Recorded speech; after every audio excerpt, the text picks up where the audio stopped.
Hello students, इस video में हम डिस्कस करेंगे क्लास 10 की geography chapter number 2 forest and wild life resources. इससे पहले हम ज्योग्राफी के chapter number 1 resource and development discuss कर चुके हैं। आपको पता है कि हमारे प्लानेट में, हमारे दुनिया में बहुत सारे लिविंग बींग्स हैं, जैसे कि आपकी अलग अलग माइक्रो ऑर्गेनिजम्स है, बैक्टीरिया है, लाइचेंस है, अलग अलग ट्रीज है, प्लांट्स है, एलिफेंट्स है, ब्लू व्हेल्स है, बहुत तरह तरह के आपके लिविंग बींग्स देखने को मिल जाएंगे। और ये सभी जो लिविंग बींग एक जगह पर अपने एरिया में, हैबिटेट में अपने जो रहते हैं, उसी एरिया को हम एक बायोडाइवर्सिटी बोलेंगे।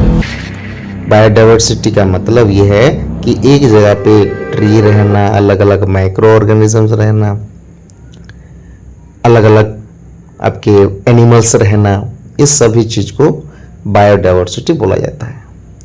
और उनके साथ साथ हम लोग भी रहते हैं और हम लोग उसको ज्यादा डिपेंड करते हैं। प्लांट्स को, एनिमल्स को, ट्रीज को, सभी लोगों को हम ज़्यादा डिपेंडेंट करते हैं। और जब एक दूसरे को हम डिपेंडेंट कर रहे हैं तो इसको ही बोला जाता है इकोलॉजिकल सिस्टम, और ये सभी चीज को हम इकोसिस्टम बोलते हैं। आपको स्वागत है हमारे YouTube चैनल पे। यहाँ आप क्लास 6 टू क्लास 10 तक हर एक टॉपिक का बेहतरीन से बेहतरीन एनिमेशन वीडियो देख सकते हैं। तो कृपया आप इस चैनल को सब्सक्राइब कर दीजिए, बेल आइकन और टॉपिक वाइज जाते हैं। तो पहले टॉपिक हमारे आ जाता है flora and fauna in India. Flora मतलब फॉरेस्ट, फौना मतलब वाइल्ड लाइफ। हम जहां भी देख रहे हैं हमारे पास प्लांट्स है, एनिमल्स है, फॉरेस्ट है, हर एक जगह है। और इंडिया तो सबसे रिचेस्ट जो कंट्री है वर्ल्ड में, अलग अलग वैरायटी की चीज रहना, अलग अलग वैरायटीज की एनिमल रहना, या फिर अलग अलग बायोलॉजिकल डाइवर्सिटी रहना। कहीं आप देखोगे तो अलग अलग एनिमल मिल जाएंगे, कहीं आप जाओगे हिमालय साइड पे तो वहाँ पे अलग तरीके के एनिमल मिल जाते हैं, आप जाओगे तो राजस्थान के साइड पे वहाँ अलग एनिमल मिल जाते हैं। तो अलग अलग एनिमल आपको मिल जाते हैं, प्लांट्स भी अलग अलग देखने को मिलते हैं। तो ये सभी चीज़ क्या है? ये ही बायोलॉजिकल डाइवर्सिटी है जो कि हमारे इंडिया में ज़्यादा देखने को मिलता है। और इसको मैं नहीं बोल रहा हूँ, इसको मैं नहीं बोल रहा हूँ, ये हमारे रिसर्च किया गया, डिस्कवर किया गया जियोलॉजिस्ट ने इसको बोल रहे हैं। ओके, सो चलिए, ये जो इतना डाइवर्सिटीज है इसको हम कैसे कंजर्व कर सकते हैं? अच्छा, कंजर्व क्यों करेंगे हम हमारे forest and wild life resources को? क्योंकि हम उनसे ज़्यादा डिपेंड है। ऑक्सीजन कहाँ से लाएंगे? ट्री से लाएंगे, तो ट्रीज को डिपेंड किए। हम अगर कोई मीट खा रहा है तो डिपेंड कर रहा है एनिमल को, घर बनाना है तो फॉरेस्ट को डिपेंड कर रहा है। यानी कि अगर वो कंजर्वेशन, उसको कंजर्वेशन नहीं करेंगे तो वो हमारे ही नष्ट हो जाएगा। तो चलिए, इसको हम कैसे कंजर्वेशन कर सकते हैं? देखिए, हमारे बेसिक नीड जैसे कि वाटर हो गया, एयर हो गया, हाउस हो गया, सॉइल हो गया, ये सब हमारे बेसिक नीड यहाँ से आ जाता है, हमारे नेचर से ही मिलता है, यानी कि forest and wild life resource से मिलता है। तो इसको हमें ज़्यादातर कंजर्वेशन करना बहुत ही आवश्यक है। तो इसीलिए 1960 और 1917 में एक national wildlife protection programme रखा गया और फाइनली इंडिया में एक एक्ट पास किया गया जिसको हम बोलते हैं इंडियन वाइल्ड लाइफ एक्ट 1972। चलिए, जो हमारे the Indian wild life protection act 1972 है, इसका फीचर्स क्या था इसको जानते हैं। पहला चीज कि हमें हैबिटेट्स को बचाना है, यानी कि एनिमल्स की या फॉरेस्ट जहाँ है, एनिमल की घर को, हैबिटेट यानी कि एनिमल की घर को बचाना है। दूसरा, जो स्पेसीज धीरे धीरे खत्म हो रहा है, यानी कि प्रोटेक्टेड स्पेसीज, उसको प्रोटेक्ट करना है। एंडेंजर स्पेसीज को, अलग अलग जो स्पेसीज एनिमल प्लांट्स खत्म हो रहे हैं उसको बचाना है। तीसरा चीज, इस प्रोग्राम के तहत हम जो एंडेंजर स्पेसीज है इसको ज़्यादातर ध्यान देना है, क्योंकि लोग क्या करते हैं, हंटिंग करके उसको मार के ले जाते हैं। और इसीलिए इस एक्ट में हैबिटेट को नष्ट करना या फिर हंटिंग करना, ट्रेड करना, ये सभी चीज़ को लीगली प्रोटेक्शन दिया गया, लीगली यानी कि इसको रेस्ट्रिक्शन कर दिया गया। ओके, सो और क्या किया गया, इस एक्ट के तहत सेंट्रल गवर्नमेंट और state government national parks and wild life sanctuary बनाने लगे। उसके बाद अलग अलग एनिमल को वो लोग प्रोटेक्शन करने लगे, जैसे कि example tiger, second one horn rhinoceros, next Kashmir Stag जिसको हम हंगुल बोलते हैं, नेक्स्ट जो हमारे क्रोकोडाइल है उनको भी बचाने लगे। वो क्रोकोडाइल 3 टाइप के होते हैं हमारे इंडिया में, एक होता है फ्रेश वाटर क्रोकोडाइल, दूसरा होता है सॉल्ट वाटर क्रोकोडाइल और तीसरा होता है घड़ियाल। नेक्स्ट एशियाटिक लायन, उनके साथ साथ हमारे इंडियन एलिफेंट, ब्लैक बॉग जिसको हम चिंकारा बोलते हैं, और इंडियन ग्रेट इंडियन बस्टर्ड जिसको हम गढ़वान बोलते हैं, उसके साथ साथ स्नो लेपर्ड। तो ये सभी जो लिस्ट है एनिमल्स की, इसको प्रोटेक्शन करने लगा wild life protection act. Next उसके साथ साथ इनके अगेंस्ट हंटिंग करना, ट्रेडिंग करना, ये सभी चीज बैन कर दिया गया। ओके, और स्पेशली टाइगर स्पेसीज इतना खत्म होने लगे, इतना कम समय में इतना ज्यादा खत्म होने लगे, इसके रिलेटेड एक एक्ट भी पास किया गया, प्रोग्राम भी पास किया गया था, जिसको हम प्रोजेक्ट टाइगर बोलते हैं। तो चलिए ये प्रोजेक्ट टाइगर क्या है, इसको हम बेहतर से समझते हैं। प्रोजेक्ट टाइगर ये पहले लॉन्च किया गया था 1973 में। क्यों लॉन्च किया गया? क्योंकि जो पहले 15,000 टाइगर्स थे वो धीरे धीरे अभी 1827 सिर्फ बचे हैं। तो इसको देखते हुए ये एक्ट पास किया गया, ये प्रोग्राम पास किया गया। अच्छा, इतने कम समय में इतनी जल्दी कैसे खत्म हुआ? क्योंकि लोग पोचिंग करने लगे, ट्रेड करने लगे, हंटिंग करने लगे, हैबिटेट को नष्ट करने लगे, यानी कि shrinking habitat, poaching for trade. उसके बाद depletion of prey basis species, उसके बाद लोगों की बढ़ती पॉपुलेशन में फॉरेस्ट को काटने लगे, तो टाइगर कहाँ जाएंगे? टाइगर भी मारने लगे। तो बहुत सारे ऐसे कारण, जैसे कि टाइगर की स्किन को भी ये लोग, टाइगर्स की बोन्स को भी यूज करने लगे एज ए मेडिसिनल पर्पस। ठीक, तो ये सभी चीज देखते हुए प्रोजेक्ट टाइगर यानी कि टाइगर लॉन्च किया गया, क्योंकि इसको बचाना था। ये सभी चीज को रेस्ट्रिक्शन लगाया था, इसीलिए क्या बनाया गया? Project tiger 1973। और इसमें आपको इनके जो टाइगर है, टाइगर भी एंडेंजर स्पीसीज है वो, क्योंकि धीरे धीरे खत्म हो रहे हैं, तो इनको भी प्रोटेक्शन के लिए पार्क बनाया गया। ठीक, और कौन कौन से पार्क बनाया गया इसको आपको लिस्ट में हम बता दे रहे हैं। करबेट नेशनल पार्क जो कि उत्तराखंड में बनाया गया, सुंदरबन नेशनल पार्क जो कि वेस्ट बंगाल में बनाया गया, बांधवगढ़ नेशनल पार्क जो कि मध्य प्रदेश में बनाया गया, सरिस्का वाइल्ड लाइफ सेंचुरी जो कि राजस्थान में बनाया गया, मानस टाइगर रिजर्व इन असम और पेरियार टाइगर रिजर्व जो कि केरला में बनाया गया। ये सिर्फ और सिर्फ टाइगर स्पीसीज को बचाने के लिए नहीं था, इनके साथ साथ अलग अलग प्लांट्स को भी बचाने लगे।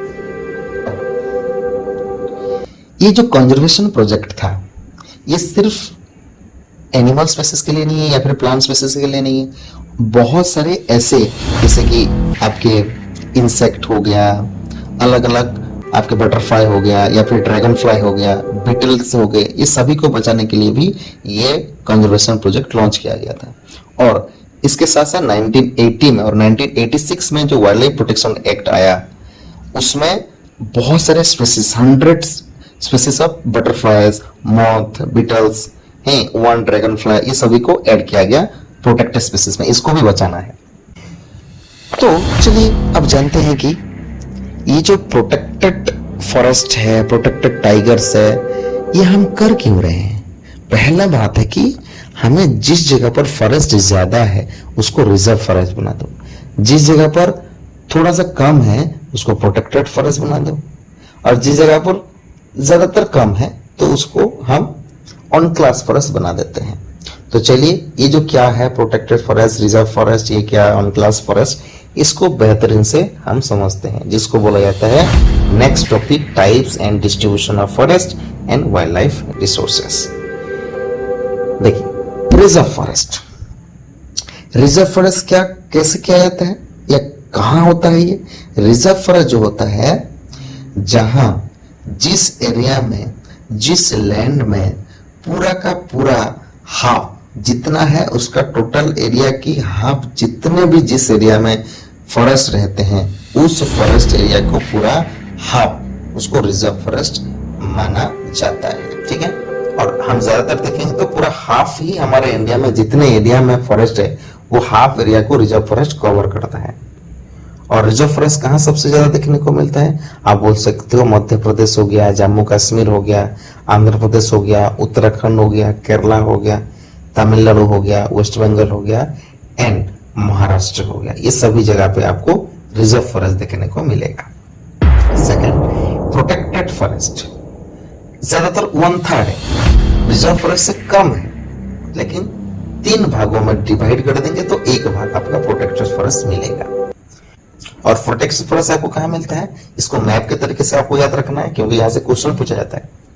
बिहार हो गया, हरियाणा हो गया, पंजाब हो गया, हिमाचल प्रदेश हो गया, उड़ीसा हो गया, राजस्थान हो गया, ये सभी एरिया में देखने को मिलता है। Third number, on class forest. On class forest किसको बोला जाता है? जहां पर ज्यादातर बोथ गवर्नमेंट और प्राइवेट इसको कंजर्व कर सकते हैं या फिर उसको हैंडल कर सकते हैं।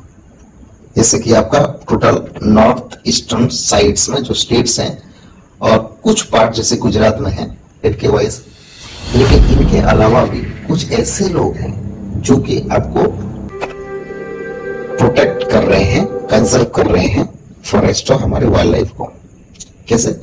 जिसको बोला जाता है कम्युनिटी, यानी कि जो लोग ट्राइबल्स लोग हैं, यानी कि जो कम्युनिटी है जिसको हम बोलते हैं ट्रेडिशनल कम्युनिटी, जो पहले से उस जगह पर रहते हैं, वो लोग प्रोटेक्टेड या फिर कंजर्व कर रहे हैं उस एरिया की फॉरेस्ट को। जैसे कि एक एग्जांपल ले सकते हैं हम,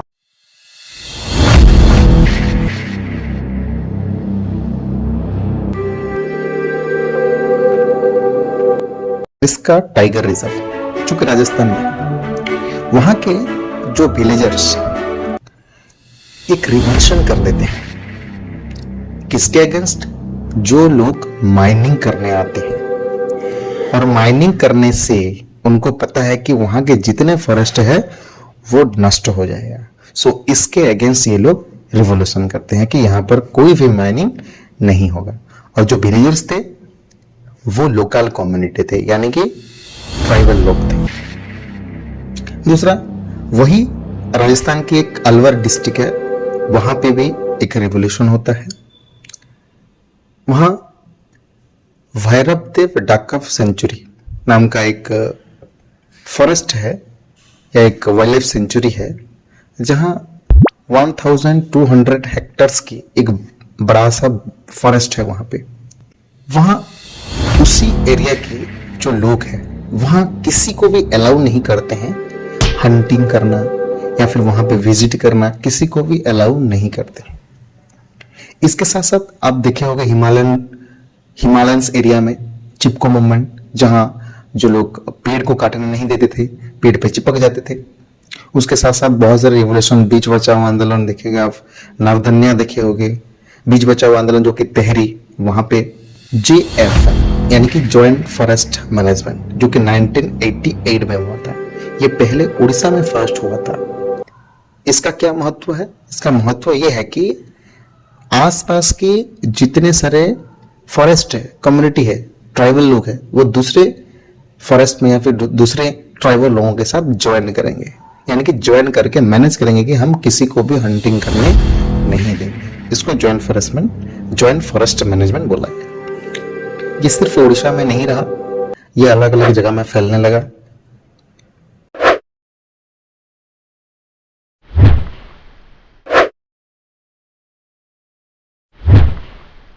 उसके साथ साथ आप बहुत सारे अब देखे होंगे पेड़ को पूजा करने वाले, जैसे कि सांथल छोटानागपुर प्लेटू में जो लोग महुआ जैसे एक पेड़ है उसको पूजा करते हैं, कदम ट्री को भी पूजा करते हैं। जैसे कि उड़ीसा और बिहार के जो ट्राइबल लोग हैं वो लोग भी मैंगो को, टर्मरिक को ये पूजा करते हैं, और सिर्फ वेडिंग सीजन में इसको ही यूज किया जाता है।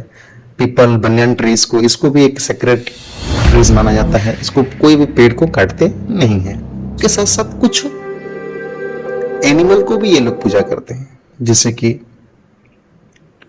ब्लैक बॉक, इसको घर में रखा जाता था, जो बिश्नोई विलेज में, ये राजस्थान की जो बिश्नोई विलेज है, ये लोग सबसे ज्यादा करते थे। नीलगाय को, पिकक को हम एक हमारे सेक्रेट एनिमल, सेक्रेट बर्ड्स मानते हैं, तो इसको हम कभी नुकसान नहीं पहुंचा सकते। तो ऐसे क्या हो जाएगा, इसमें हमारे एनिमल भी बच जाएंगे और उसके साथ साथ हमारे एनिमल की, वाइल्ड लाइफ की सुरक्षित हो जाएगा, कंजर्वेशन हो जाएगा। तो फाइनली ये हमारे चैप्टर खत्म हो गया। तो नेक्स्ट चैप्टर के लिए आप लोग तैयार हो जाइए और लाइक शेयर करते रहिए।